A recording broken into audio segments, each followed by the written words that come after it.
The beam cuts through green water, revealing a concrete wall thick with algae. A steel door frame emerges from the sediment, its hinges locked in rust. Beyond it, a corridor stretches into darkness, lined with metal racks still bolted to the walls. This is a World War II flamethrower unit bunker, built somewhere along the Atlantic coast between 1943 and 1944. The structure sits 12 meters below the surface, submerged by decades of coastal erosion and rising sea levels. Inside, the rooms remain almost exactly as they were left. Equipment hangs from hooks, backpacks rest against walls, storage crates sit unopened beneath layers of silt. Flamethrower units operated as specialized combat support, deployed during beach assaults and fortification attacks. Each team required extensive logistical infrastructure, fuel storage, pressurized equipment, protective gear, and constant mechanical maintenance. This bunker served as one of those support stations, a place where operators prepared their weapons, stored reserves, and sheltered between missions. The ocean preserved what abandonment could not destroy. The first chamber opens to the left of the main corridor. Metal storage racks cover 3 walls, floor to ceiling, divided into individual compartments. Each section once held the personal equipment of a single operator. Asbestos suits hang from the top rails, their thick fabric stiffened by salt water and time. These garments weighed nearly 15 kilograms and covered the body from neck to ankle. Flamethrower operators wore them during sustained firing to protect against blowback and radiant heat. The material, woven with fire-resistant fibers, shows char marks along the sleeves and chest, evidence of repeated exposure to open flame.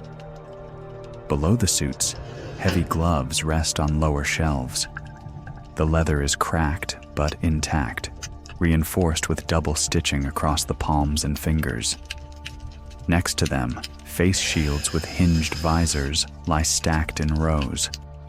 The glass panels are clouded with corrosion, but their frames remain solid, designed to mount directly onto combat helmets.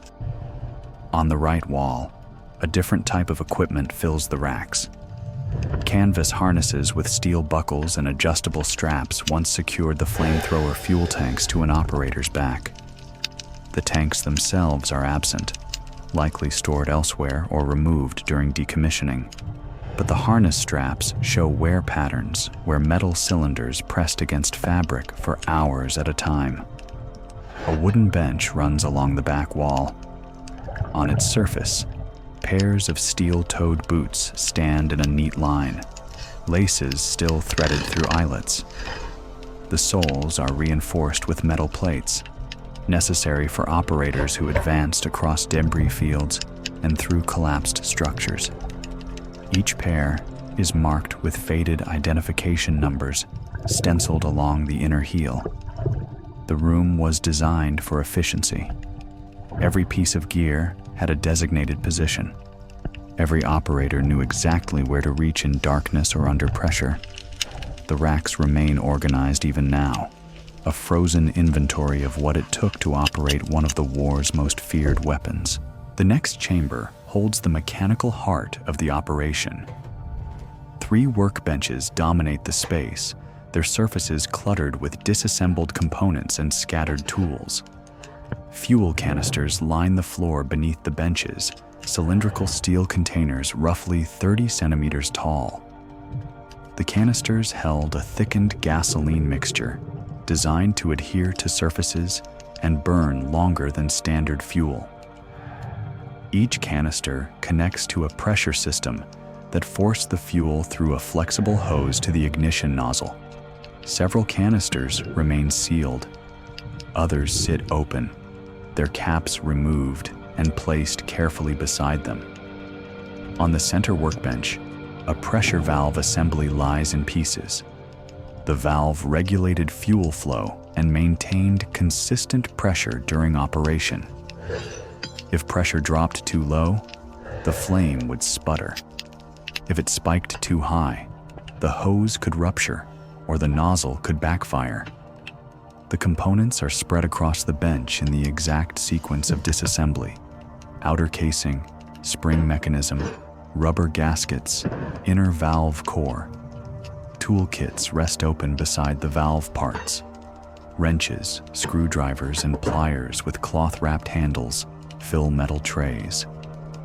A set of wire brushes, used to clean carbon buildup from ignition ports, sits in a ceramic cup. Next to them, a hand pump for testing pressure systems leans against the wall, its gauge still attached, but no longer functional. The far bench holds ignition components. These small metal devices generated the spark that converted fuel spray into flame. Each igniter required regular inspection and cleaning. Residue buildup could delay ignition or cause misfires, both dangerous outcomes when operating under combat conditions. Several igniters lie partially disassembled, their electrodes exposed and their casings removed. A logbook rests on a shelf above the workbench, its pages swollen with moisture but still bound. The entries tracked maintenance schedules, equipment malfunctions, and repair completions. Flamethrower units required near constant upkeep. Seals wore out. Valves corroded from fuel exposure. Hoses developed weak points. This room was where operators spent hours between deployments, ensuring their weapons would function when needed.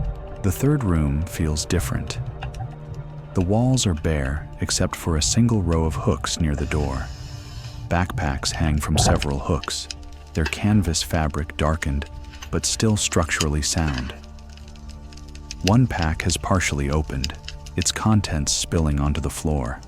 A metal canteen lies on its side, the cap still attached by a short chain. Next to it, a ration tin sits unopened, its label long since dissolved, but its cylindrical shape unmistakable.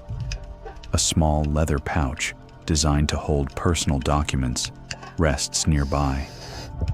The pouch is sealed, and its contents remain protected inside. Another backpack remains fully closed, its straps buckled tight. The pack sags under the weight of whatever it holds, pressed against the concrete wall where it was placed decades ago. A wooden footlocker sits beneath the hooks, its lid closed and latched. The metal clasp shows no sign of forced entry. Inside, layers of personal belongings likely remain preserved, separated from the water by a rubber seal that somehow held. The locker is marked with a service number along its front edge, a 6-digit identifier that once corresponded to a specific soldier. On a narrow shelf above the hooks, a few smaller items rest undisturbed. A pocket knife with a folding blade, a compass in a brass case, a wristwatch with a cracked crystal face, its hands stopped at an unreadable position. These objects were likely left behind during a rapid evacuation or simply forgotten in the chaos of decommissioning. The room served as temporary quarters, a place where soldiers stored personal items between shifts or during rest periods. Unlike the gear room or maintenance station, this space holds no military equipment, only the small possessions that marked individual lives within a collective operation. At the end of the main corridor, a larger chamber opens into what served as the command and planning center. A heavy wooden table occupies the center of the room, its surface covered with laminated maps pinned to a cork backing. The maps show coastal terrain, marked with defensive positions and approach routes. Grid coordinates divide the landscape into numbered sections. Red markings indicate known enemy fortifications. Blue markings show friendly troop concentrations. Black symbols denote obstacles: minefields, tank traps, barbed wire barriers. One map displays a detailed beach sector, annotated with handwritten notes along the margins. The notes reference specific bunkers by designation code, outline fields of fire, and identify potential cover positions.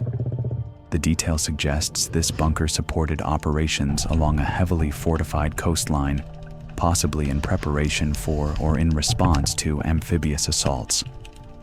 A second map focuses on inland terrain, showing roads, buildings, and natural features.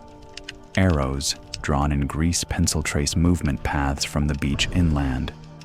Circles mark objectives: a bridge, a crossroads, a cluster of structures. Flamethrower units often advanced with infantry to neutralize fortified positions that standard weapons couldn't penetrate. These maps show where those positions existed and how units planned to reach them. Metal filing cabinets line the back wall, their drawers partially open. Inside, folders contain typed orders, equipment inventories, and personnel rosters. The documents are water damaged but not destroyed, their text still legible in places. One folder holds a training manual for flamethrower operation, complete with diagrams showing proper fuel mixing ratios, safe ignition procedures, and emergency shutdown protocols. A field telephone sits on a small desk in the corner, its handset resting in the cradle.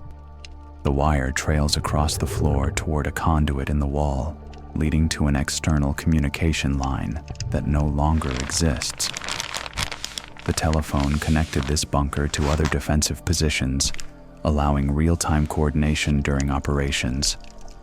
Above the table, a chalkboard mounted to the wall displays a duty roster. Names are listed in columns beneath shift times and assigned tasks. Some names have check marks beside them. Others are crossed out. The roster froze mid-update, capturing a single moment in the bunker's operational timeline. This bunker was built directly into a coastal hillside, positioned to provide quick access to beach fortifications while remaining concealed from aerial observation. The location offered tactical advantages during the war, but created long-term vulnerabilities. Coastal erosion accelerated after the war ended. Storm surges and shifting currents gradually undermined the hillside above and around the bunker. Sediment that once stabilized the structure washed away, exposing the concrete walls to wave action. Sea levels rose incrementally over the following decades. The bunker sat at an elevation that seemed safe in 1944, but became marginal by the 1960s. High tides began reaching the entrance. Storm events flooded the lower chambers. Eventually, the ocean advanced far enough that the entire structure submerged during normal tidal cycles. The concrete construction allowed the bunker to remain intact underwater. The walls, poured with reinforced aggregate, resisted collapse even as sediment accumulated inside. The steel doors corroded and seized, but they sealed the interior spaces, preventing strong currents from scattering the contents. The submersion happened slowly enough that no formal salvage operation took place. By the time the bunker flooded completely, military interest had shifted elsewhere. Coastal defense installations were being decommissioned across the region. Equipment was either relocated to active bases or scrapped. This particular bunker, already damaged by erosion and considered inaccessible, was simply abandoned. The ocean preserved what weather and time would have destroyed on land. Paper documents that would have disintegrated in rain and humidity survived beneath salt water. Metal components that would have rusted away in open air remained encased in sediment. The lack of oxygen at depth slowed bacterial decay, leaving organic materials like canvas and leather intact far longer than expected. The bunker was rediscovered during a survey of submerged wartime structures along the coast. Divers, following sonar anomalies, located the entrance and confirmed the structure's identity through its construction style and remaining contents. The preservation quality surprised researchers. Most submerged military sites suffer extensive damage from currents, marine life, and salvage operations. This bunker remained largely untouched,